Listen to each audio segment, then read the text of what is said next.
Hello and welcome to the Living by Disney podcast. On today's show, more adorable kid reviews, this time of Millennium Falcon Smugglers Run. And we ask the question, is visiting Disney World too complicated? Let's get to it. Welcome to the Living by Disney podcast. Your home for all things Orlando. News, reviews, and real talk. Helping make your visit to Disney World just a little more magical. Now, here's your host, Serena Lynn. Hello and welcome. I've got Louisa with me. Hi. And if you are just listening to the show, we thank you for listening. If you're watching, thank you for watching. We are here on YouTube. It is show number 3. Show number 3. I can't believe it. Woo! We've been doing this 42 years. It's kind of amazing. We're still trying to get into the groove of it. And there's so much that we do to get this set up that by the time we sit down here, we're like, oh, that wasn't it. Now we have to talk. Now we have to actually do a show. Yeah. You mean that wasn't all that we needed to do? Yeah. Now this is obviously the more fun part. But. Yeah.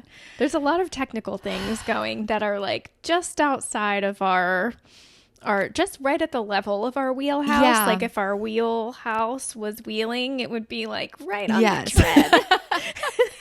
It is wheeling, but it is What is a wheelhouse? Anyway. I don't know, but it's careening down a hill. It's careening down and we're like, okay, this cable goes here. Batteries charged. Cards formatted. Yeah. This recording. Lighting looks good. This is monitoring and but here we are. Here we are. We're doing it. We are doing We're doing it. And I'm so glad you guys are here bearing with us while we figure it out and that you're still here watching. Yeah. It's so cool to have you. So thanks for spending this time with us today. We have a really fun show for you. We are going to kick it off first with a visit to our listener lounge.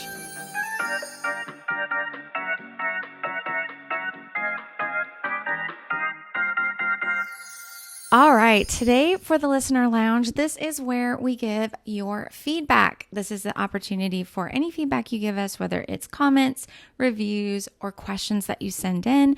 You can call us as well. We have a phone number in the show notes. But this is our opportunity to sort of give that time to honor whatever feedback you've given. And today, we're going to be highlighting some YouTube reviews because they're new and this is fun for us. And I might check them often.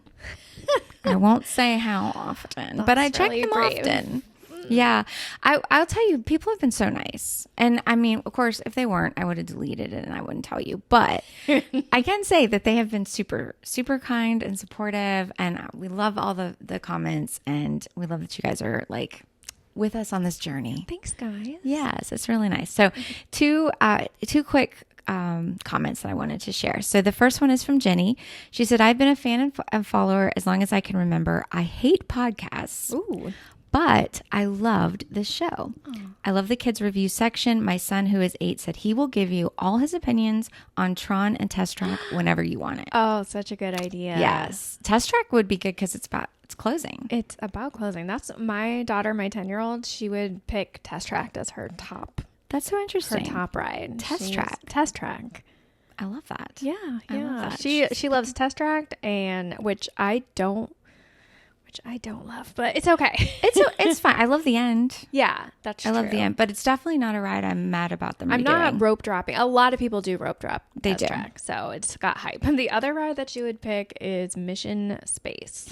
Oh, that is controversial. Nobody in our family would do that. Yeah. When I first asked her to give a review, she was like, how about Mission Space? I was like, I don't know. I think we need to work up to that one. Yeah, I feel like that's going to like have some divisiveness to it. Yeah. Does she do like the orange? She only orange. Mission Space. She is like, she's hardcore. Yeah, she's more hardcore than me. Yeah, I won't. I'm not doing not orange. I mean, what if it ruins my day because I don't feel good after? It really could. I know, it's not fun. Our next review is from Jess, and she said, Serena and Louisa, congratulations. I really love the look and sound of the new studio. It's charming, but not overloaded with bric-a-brac.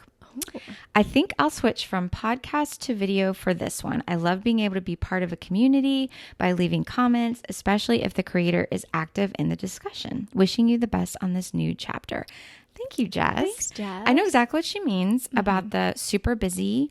That's part of the reason why we sort of set up the studio this way, because the other wall that you guys don't see, like on the other side of the cameras, is my Disney art wall, which I love. I love it. I love it too, but it's very busy. It's very busy. Like when we did our first test run, and I was just like, oh, that's a lot. I was a little bit more like, more is more. That's why we're not doing it at my house, because I love me some bric-a-brac. Yes, bric-a-brac is very fun. But yes, but I love that you guys are vibing on the studio setup. That's really, really cool.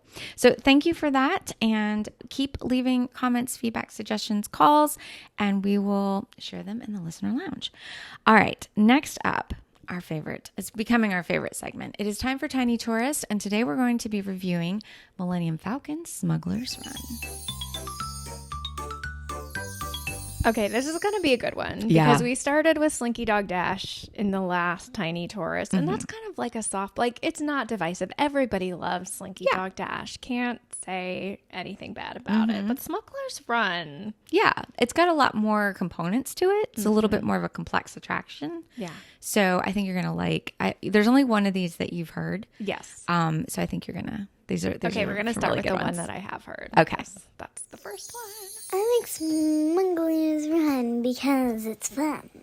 It's bumpy and fun. I walk in the line and then I choose which one I want to be. The pilot or the engineer or the gunner. The goal is to get these power-up thingies. Whatever they're called, I don't know what they're called, and bring them back to the base. I guess maybe. Yeah.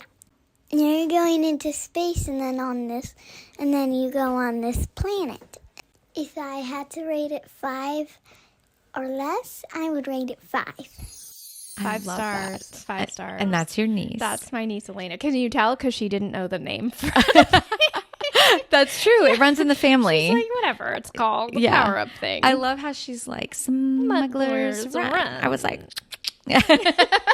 she's She so has cute. a lot of personality. Yeah. Hi, Elena. I know. Thank you, Elena. That was so cute. And you're right. She told the whole plot, and like there's a whole game. I mean, there's definitely like you have a task, you have a mission, you have to accomplish it. Love it. Okay. All right. Next. My name's Matthew, and I'm 6. I've been in Smugglers Run before, and I absolutely love Star Wars. I went on Smugglers Run 2 times on my second because I was seeing if there was any porg problems. And I got to test the Millennium Falcon, and I got to drive it. And then the second time, I got to be the gunner. I just loved being a pilot. Oh, I love that. It's so funny. He sounds like so mature. I for know. 6, but He was testing out if there was any porg problems, problem. which I so appreciate him investigating. I know. You can tell that there could be pork problems when you go through the queue. There are Yes. these little nests, if you look up in some of the corners, that are like made out of wires and Yeah. different things. It's so fun. cute. Yeah. So he picked up on all those little details. He really And he did. prefers pilot. Pilot, which is It's pretty good. it's good. The Aluminum Falcon is a screen-based on ride, and there are 3 jobs: the pilot, the gunner, and the engineer. The pilot is not really best for kids because it is tricky. Thank you. Oh, It is tricky. it is. It is tricky. And I think that this is a good point because the different roles have different like difficulty levels. Yes. And so they felt like the pilot was very tricky. It's tricky. And it is. It's like there's a lot more to do. I think some people don't realize that you are actually like interacting with the ride experience. Oh yeah, yeah. Like, Like you you are- are You're flying. control of the ship. Yeah. And the ride will be totally different depending on how you pilot, depending on how much coaxium you get. You're given a level at the end of how well you did. It could be different every time. When we did it with Drew, we got like Master Pirate or something. We did really good. Yeah, we That did. was my first time doing it without kids. So Oh, yeah. makes a big difference. I agree with you. But definitely. it took a while. Max is 8, and I feel like this is the first year where he can reach all of the pilot controls. And so there are some moments where if you have a really little one, they might not be able to reach the controls to do the game, and you're going to have a real bumpy ride dragging the spaceship across the bottom of the planet in space. Yes. Just saying. There'll be a lot of repairs needed afterwards. Yeah. Okay, next one. I really like Millennium Falcon because it's like you're actually in a video game, actually in the Millennium Falcon. And I really, really liked it. It was one of my favorite rides at Hollywood Studios, and so is Rise of the Resistance. I would do it again. I would definitely do it again since it was one of my favorite rides at Hollywood Studios. Definitely do it again. I love that. I know. That was Could amazing. you imagine if being an Imagineer on that ride and hearing that review? I know. Like, that's exactly what they want. That I you know. feel like you're in a video game and you are piloting the Millennium Falcon. And they would do it again. Yes. What else do you need to hear? I know. So cute. I'm Eden, and I'm 10. And one thing that I really like about the Millennium Falcon is that sometimes I get sick on windy car rides or simulators, but I don't get sick on the Millennium Falcon. And there's no 3D glasses, which usually makes me sick. No 3D glasses. Sorry, I almost. That's true. I mean, a lot of people get sick from the glasses more than just a screen. Yeah. So there's no 3D glasses on Millennium Falcon. Riding in space is hard. Yeah. And on Star Tours, there are 3D glasses, and that ride can really change my day. Yeah. There's 3 rides where you're riding through space, and I can do 2 of them. Yeah. Yeah. It is a lot for sure. But I love that review. Yeah. Hi, I'm Micah. I'm 12. This is about the Millennium Falcon ride, and there are 3 positions. There's the pilots, the gunners, and the engineers. The gunner's my favorite position, and you don't need to worry about aiming if you're the gunner. Just tap as fast as you can because the thing aims for you. That's really good feedback. That was really good feedback. I'm like, that Yeah. was... Just hit those buttons. Just hit the buttons. And you get a score at the end. It'll tell you how many TIE fighters you hit or something. Yeah. Yeah. Very good. He sounds like a gamer. I Yeah. feel like he's For a gamer. sure. Mhm. He's very mature. Yes. Okay, sorry. Okay, this is the last one. No. Oh my god. Okay. This is really hard. My name is Lily. I'm 11 years old, and I'd like to about the Millennium Falcon. I think it's like really fun, and the line is like really immersive and stuff. I think it would be like great for ages 7 to like 14, and it makes you seem like you're flying this ship and actually like in space. And you like push the buttons and control it. I love that. I love that too. You are flying in space. I know. Like I it love really that she gives you said that. It really does. And Yeah. also my husband would contest the until 14, but Yeah. I love that. And she mentioned the queue. yeah, it's immersive. It is very immersive. I love that queue because not all the queues in any of the parks are created equally, No. but that is an especially good one. It's really shady. There's lots of stuff going on. Yeah. They can play the Play Disney app. to kind of like give them something to do too. Yeah, my kids love that. Yeah, those are awesome. Thank you to all of you guys who sent in your reviews. And we will be requesting more on our Instagram very shortly. So make sure you follow us over on Instagram. We'll tell you what ride we do next. And we love to hear the kids' reviews. So I'm so excited that you guys are enjoying this segment too. All right, we're going to take a quick break and hear a word from our partners, and we'll be right back. Let me just take a quick moment and tell you about our partners, Mickey Travels. They are a diamond level travel agency with Disney. They can book any Disney travel experience that you would like to do worldwide. And to get diamond level is not easy. They are at the top of their game here. And in order to get this level of experience, you're going to want to go with an agency like this. Their agents are absolutely incredible and can take great care of you, getting anything that you want booked, but also getting those prices and deals. Disney has been releasing a lot of good discounts lately, but you need to find the one that works best for you and make sure that you've got the best deal that you can, and they're going to be able to help you with that, as well as resort reservations, recommendations, dining help, and even booking these extra things like we've been talking about with the lightsaber experiences and other things like that. They can recommend all of those as well. Make sure you check them out at MickeyTravels.com or check the link in our show notes. And now back to the show. All right, welcome back. It is time for our main segment today. We are going to be asking what I think is a very important question. Is visiting Disney World just too complicated? Otherwise known as, the alternative title of this segment was How to Visit Disney World Without Losing Your Mind. That was working title. Yeah. But I think that, there's two big things that I hear about visiting Disney World as far as like negative things. One is that it's too expensive, valid. And that's, not a lot we can do about that.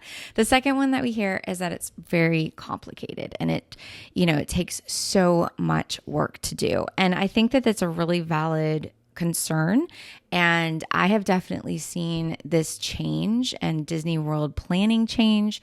I've been doing it now for about 5 years. So I've seen like where it was when I first started really getting into helping people plan and sharing strategies to where we are now. And things are very different. Like a lot has changed. And I think that there's just a lot I have to say about it, and some things that we can control and some things we can't control. So let's start with the two main factors that are basically creating this complication.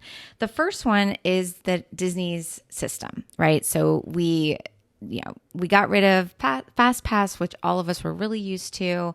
We started Disney Genie. Disney Genie is now here, lightning lanes, individual lightning lanes. We had reservation systems, which they're kind of phasing out now, but they still exist for pass holders. And we have a lot of rules and a lot of different methods that you have to do depending on where you stay, who you are, what time you arrive, what system you want to use, what you want to purchase, how much do you want to spend. It's very complicated. Yeah. And as far as that goes, that first factor, I will say that there is absolutely nothing we can do about that. As it might be frustrating, but this is the system we have. Can we make it work for us? Yes, I do believe that. We can educate ourselves. We can be on top of our game with it. We can know the rules. We can kind of master the system as best as we can. It's still not going to be perfect. It's still going to have technical issues that are out of our control. It's not going to be something that every single time you're going to be able to master it and have it go flawless without a hitch. And that doesn't matter. It's not because you're not good enough or you haven't studied it enough or anything like that. It happens to us too. It's just sometimes the genie gods are just not in your favor and they don't go well, and that's okay. I do know that Disney is aware that it's complicated. They have said that they are making changes to that. They've already changed some rules and things like getting rid of the reservation system, but that is out of our hands. Whatever system they institute, we have to use it. We have to make it work. The lines are too long to not use line shortening methods. So we're kind of left with a situation where we have to make the best of that. The second factor, though, is something that we can control, and that is our mindsets and our expectations. And I think that that's something that bears sort of looking at and diving into and discussing a little more thoroughly. So expectation. I talk a lot about expectation when it comes to trip planning, and we can be our own worst enemy, right? And Louisa and I, as we've said before, we are not chill people. Mm-hmm. We're not. I really want to be. Yes, same. I've tried. Mm-hmm. It's just not. It's not life has other plans for me. It's not part of my it's not part of my journey to be the laid back, easygoing, don't plan in advance kind of person. Yeah.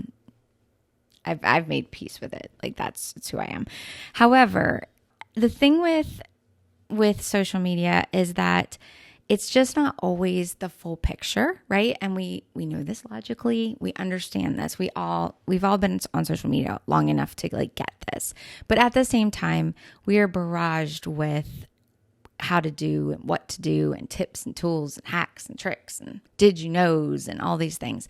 When I first started sharing Disney World information on social media, there wasn't a lot of like tip type of like content when I started, and now it's everywhere. And I get it. I mean, people are understanding that this kind of content does really well, and there's so many people wanting to come here. But, you know, sometimes it's like, one, maybe you don't have to like take every piece of information to heart and do it, but also it might not even be fully accurate.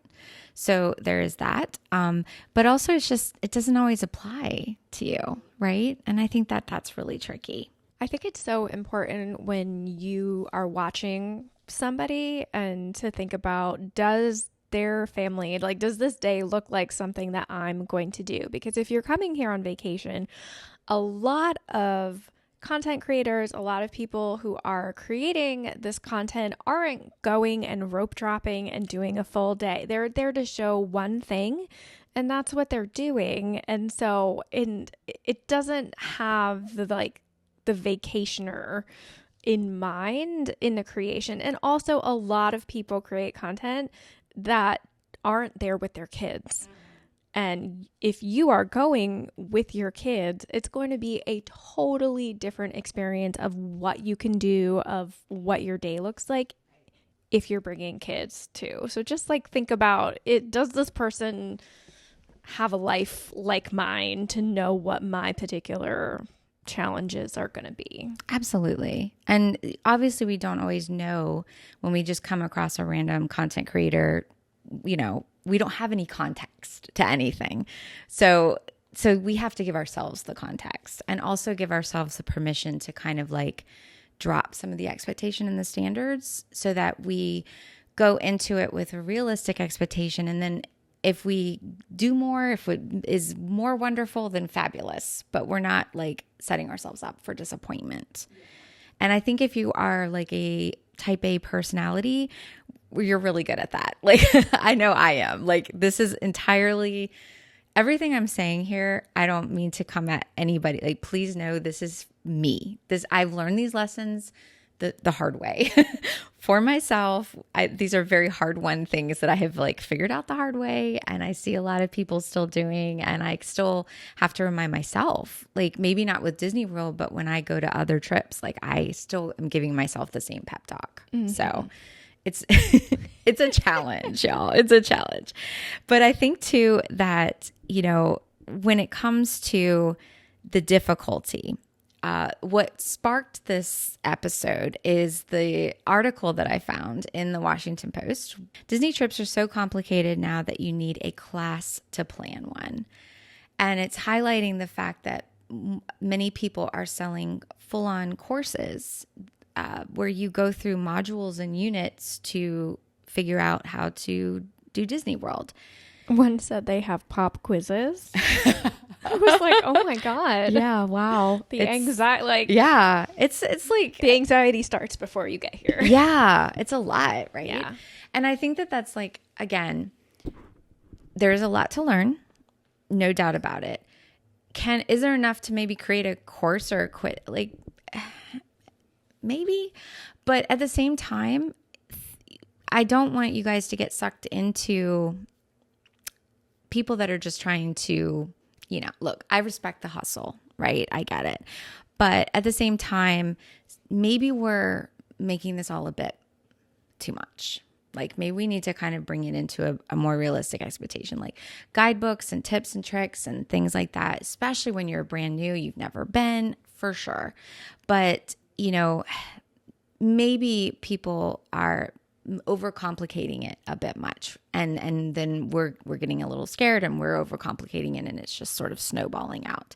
I think too that when you look at anybody who's sharing information or anybody that's selling you something, again, savvy consumers, we all have to be when we are looking online.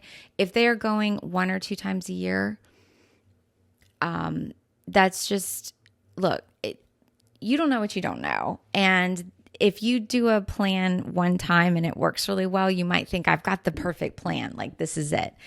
It's not. And I know it seems like it should be, but unfortunately it doesn't work that way. And I wish it did.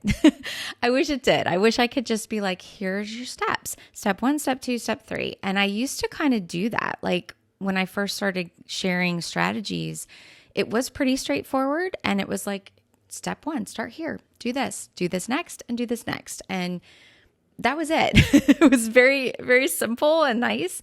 But unfortunately, things have gotten to where that's just not working anymore. And now things need context and they need nuance and they need like an understanding of the system and, you know, what you're trying to do. So I think that we kind of need to take a little bit of a step back from this. And that's what I'm doing. So my approach to even sharing strategy content has really changed. I have simplified my approach, and now I'm looking to sort of simplify it as I present it to you guys. So it's just really changed. And instead of doubling down on this complicated step-by-step system, at least for me, I'm sort of taking a step back and looking at how can I simplify? How can I adjust my expectations and create a better guest experience at the end? Yeah, for sure. And the other thing is that even if things are always changing, but also Disney is wise to content creators, and there's so many of these tips and tricks that can be here one day, gone tomorrow, because a video went viral and suddenly it creates this problem that then they need to change. And so I watched one video this morning where these people were like, we always take an Uber to the Contemporary, and then we're able to go through the Contemporary security and beat the line. And so that video went viral. And what do you think happened? Do you think that it's really easy to have your Uber driver, if you're not staying at the Contemporary, drop you off there right before park opens? No, why are you getting out of an Uber at your own hotel ready to go for things like this have a way of spiraling. And then we were at Hollywood Studios and I was like, oh my God, I just saw this video about and like no shade to the people who create these videos. You don't know when things are going to blow up. Right. And like it really made me look and be like, you have to be careful, because if one of your videos catches wind, you could like spiral off. And I don't want to be on Disney's radar for somebody who like let something go and it becomes a ruined it for everybody, for cast members. Yeah. And so there was this soda that it was like a hibiscus soda, and you could go, and if you saved at Baseline Tap Room, and if you saved your receipt, you could get refills all day. And apparently this was a beloved perk that the people who knew and had been around for years. And then somebody made a video about it. It went viral. And when we went, they were like, our management honestly like didn't know this was even still a thing. And it was just like this quiet little hack. Right. It was this quiet thing that probably the people who knew really enjoyed. And then like this woman came by it honestly, I'm sure, and was like, oh, this is a great tip, I'm gonna share it. Went viral on TikTok, and then Disney was like, okay, we got to get rid of this all day free refills. What is this? Yeah, we can't do this. Yeah. So yeah, even if you went home and you don't know, because you're living your life in wherever. And it's not to say you can't be a Disney content creator and not live here. I'm not saying that. I'm just saying that things are changing all the time, and you just have to be aware of that and where you're getting your information. You can't roll up to the Contemporary and be like, well, this influencer said I could get out here. Yeah. So they squash that down. Absolutely. 100%. Too much of a traffic flow that would be amazing. We'd love that. No. And years ago you could do that, but not anymore. Not anymore. Yeah. Yeah. It has changed, and social media has completely changed the environment, and this is where we're at now. And the fact is that, going into Disney and saying, I'm going to go rope drop to fireworks, I'm going to get everything done, I'm going to check that little list off. It's harder to do now. And if you think about it, really, do you need to do 12 attractions and a parade and a fireworks show and see all the characters and have an amazing meal and have a great quick service meal and hit every like must have snack like in one day? Like, do we need to do that to have a good day? Like, what I always find so interesting is when you do bring kids and their feedback of their favorite parts of the trip, it's never the things that we stressed about fitting in to the day. My child has never been like, I am so glad we did that family Disney bound. That really changed the trip for me. Thanks, Mom. Yeah, absolutely. No, that hasn't and so happened. many times we get things in our head. Oh, yeah. And it's me. And we don't. I'm the problem. I honestly think this is something that we like love about Disney, and also we struggle with, is that it is the very first expectation check is that you're not going to do it all and have the whole experience. We couldn't even go to Epcot. We were there from 8 a.m. to 9 p.m., open to close, and we had a list of things we wanted to try at the festival. We didn't have any kids with us, and we couldn't do everything we wanted to do. Just two adults with nothing to do but eat food, and we had to keep changing our plans. So imagine you as somebody who's like making your list, checking out all the influencers were like, these are the must. I almost never tried the festival foods before I lived here, because when you're coming with your kids, they don't want to stand in line for a taco that you saw on Instagram. Like, no, that's not what's happening. So just knowing like Disney's like this delicious mystery, you're going to keep unraveling if you keep coming back, and you're going to do like such a small fragment of things that are available, and you want it that way, because if not, it would be a one and done, and you'd be like, great, Disney, check. And it's designed to be that way, and it was not designed. Like, imagine if the Imagineers who are like putting all these Easter eggs in or doing, like, we just learned something about the Haunted Mansion that blew our minds in the last episode after riding that attraction for years, after thinking we're pretty savvy and smart. And so you get to keep discovering. And so, but like on social media, you're constantly like, oh, there's this hidden Mickey, there's this, there's this snack. And it's just like, it adds up in your head and you don't even know that it's happening. Yes, absolutely. I totally agree. And I think that's the fun of it. And that's why it is, Disney World is a world. It is huge. There are things like we have our 24 adventures in 24 that we're working on our little list here. And those things are things we've never done. And we live here. And I've lived here many years and I still haven't done it all. So if you're coming on vacation, you're not going to get to it all. And that's the point. That's the point, because every time you add to your Disney knowledge, you add to the list of things that you get to try, and you also like discover those favorites that you're like, this is our favorite thing. We're going to do this every single trip. And that's what makes it special. So if we go into it, first of all, like if you take one thing away from this episode, you're going to Disney World. You're going to have a great time. Let's just all like take a deep breath and let the rest go and know that we are at Disney World and we're going to have a fabulous time. It doesn't matter if you get to every ride. It doesn't matter if you try every snack you wanted to try. You're still going to have an amazing time. You're going to make priceless memories. You're going to have a ball. And whatever you didn't get to, Disney World is not going anywhere. It's going to stay right here. It'll be here for you whenever you want to come back and try new things. And that thought is so comforting to me. And I think it's just a good reminder to us that like we can let a lot of this stuff go. We can simplify things.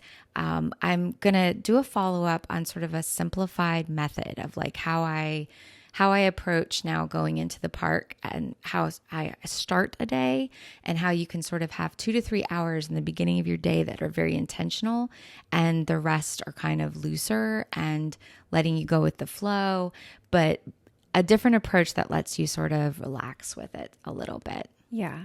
It's just what we need. I think it's so needed. And I think also, I just want to call myself out as a person who, I love this. I'm here for this. What did you do? I love a matching family perfect photo moment. And if you follow me on social media, you're probably like, liar. You do this all the time. Yeah. And so I just want to share a few things I've learned about if this is you, and it like, there's no shame in seeing social media and being inspired by that and being absolutely like, I want that. And I I have always been a big photo person. And so the first thing that we've talked about before, but I'll just re-mention it, is that everybody in my family, whoever we're with, everybody picks one thing. That's your one thing a day that you get to pick. No more than that. So there's 4 of us. So we pick 4 things. Often mine is the photo. So I'm setting my family's expectation in the beginning that like, this is important to me. I will forego any ride, but I want this photo. And then they kind of have to give it to me. Right. The second is that I never plan for my kids to stay in whatever outfit the whole time, especially if it's like a complicated affair. I always bring something, and for myself too. So like, if you see people on social media in a poofy dress, in a cloak and like, nobody's wearing that all day. And so I plan a change of clothes, or I make sure I plan something super simple that is comfortable. That might be like a hat that is matching and everything else is like shorts and t-shirt and something like that. So, and I also try to get my kids buy-in in the planning phase. I don't like present them on vacation and be like, and today we're matching. Right. My kids are a little older. I used to be able to do that. Yeah. I miss those days so much. Yeah. But now, especially my oldest is like a little bit, she needs a little massaging to get her on board with things. And so the last time we stayed at Disney, I wanted to do Toy Story because we were going to the Toy Story restaurant, and I just let her pick this thing, and like, she had a say in it. And so just know, like, I love photos. I love matching. If you're like, you're a hypocrite, I mean, sort of. Like, I am the problem in that I'm posting these photos of my family and we look so cute and matching. But like, that's what we did that day. Yeah. Or like, That was a priority. that was a priority That you that went I into set. it. And that was the only one that I had often. And I make other sacrifices in order to make that happen. And often I can be chill about outfits. Yeah, for if sure. we have another, I can. Yeah. Sometimes. Yeah, for If sure. My husband watches. It calls you out on it. Yeah. No, I think for sure. I think everybody has things that are like important to them. And the beauty of Disney World and what I love about it is how many different types of guests there are and different types of fans and what appeals to different people. I think that's amazing. I love that. I love people watching at Disney World, and I love the family with the matching shirts and they're like, or their first trip button. Oh, it's like the best thing ever. It makes me so happy. And you know, this is to not discourage anybody. I just think that it's all good for us to like get a little like, hey, but if that doesn't work out, or if your family's not on board with it, or if you didn't have time to get everybody the matching things or do the things, you still have a good trip? Yes, you will. It's going to be great. It's going to be great. And nobody's going to care or remember that. Or if you didn't get certain photos or whatever, you're going to get photos that you didn't anticipate. You're going to get capture moments that you didn't have in a checklist. You're going to have magical moments that were never even on your radar. You didn't even know they existed. They just happened because you were in the right place at the right time. And that is the beautiful thing about it. That's why we go. That's why we keep coming back, is because we are constantly learning and changing and adding to our like level of Disney planning expertise. And, you know, it's fun to sort of add to that and work on that knowledge base, right? And that's kind of what we all enjoy doing. But at the same time, just balancing that with the practical of like, it isn't that deep, guys. It's Disney World. We're going to go on vacation. We're going to have a good time. That's it. That's all you need. That's all you need. It's going to be okay. And however you want to do it is the best way to do it for you. And we can let go of all the rest of the stuff and have a great time. And I hope that just maybe hearing this might help. Because I know for me, I will work myself up into really just like a ridiculous level, especially right before a trip. Like my lists of things to do and the packing lists and stuff, I can be a lot. I don't think this is going to surprise any of you to hear that. But it's always good for me to get those reminders from people like, hey, but also you could not do all that. What if you not? What if you didn't? And it would be actually just fine. And we would have a great time. no evidence of this. But So true. So hopefully this has helped you guys. And like I said, we're going to follow up a little bit and do sort of a simplified planning, approach to Disney. But just know that, the basics, if you kind of get yourself, give yourself the best chance of success, learn the basics about Disney Genie, plan on using it, get your lightning lanes. If you're brand new to Disney, stay on site. That alone will give you like a little bit of an edge, a little advantage. It's not as pivotal when you know what you're doing. If you're new at it, it's a little bit nicer. Like give yourself a little, make it a little easier for yourself. Use a good travel agent. Can't stress that enough. We love the folks at Mickey Travels, but if you have an agent, just make sure you're using somebody who's going to help you along with the process. Make it a little bit simpler for yourself. And then once you arrive, let the rest go. Let anything that you didn't get to, let it go, and just focus on enjoying the time while you're there with the people that you care about, and making sure that you, whoever's listening to this, you deserve to have a good time there too. Don't focus so much on everybody else's enjoyment. Make sure you're having a good time too. And then it'll all be worth it. It'll be great. You're having a fabulous time. And I can't wait to hear all about it. All right, guys, that's going to do it for us today. As always, we thank you for hanging out with us, enjoying this new format. We love hearing from you guys, and we'll be back next week. All right. Bye-bye. Bye.